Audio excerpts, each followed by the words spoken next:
Hey there, this is Clayton with Brushfire. Today we're going to have a look at how to send emails to your event's attendees. From your Events Manage page, you can easily send email communications to attendees, buyers, and group leaders.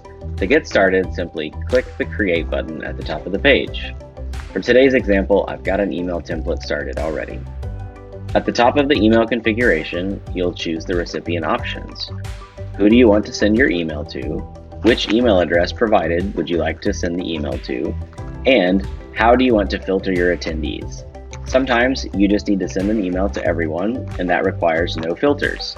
Today, we're sending an email to attendees with an outstanding balance.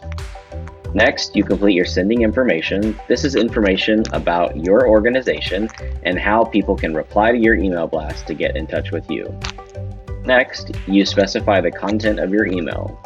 Every great email has a just as great subject line.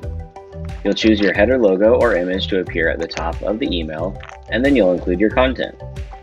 In today's template, we'd like to use the name of the attendee registering in the email. So we'll remove our placeholder and add the field for the attendee's first name. This is done by clicking Fields and selecting the field you'd like to insert in the email.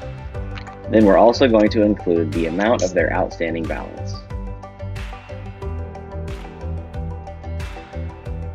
Next, we'd like to give them a link to click to make a payment on their registration.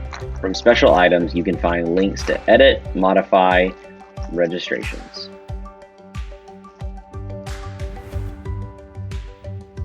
Now let's have a preview of our email. This is great. Here's our image at the top, our content, and a full look at our email. When we're all done, we have the ability to save this email as a draft, send it as soon as we're done, or schedule it to go out at a later date and time. We'd like to send this email as soon as it's saved.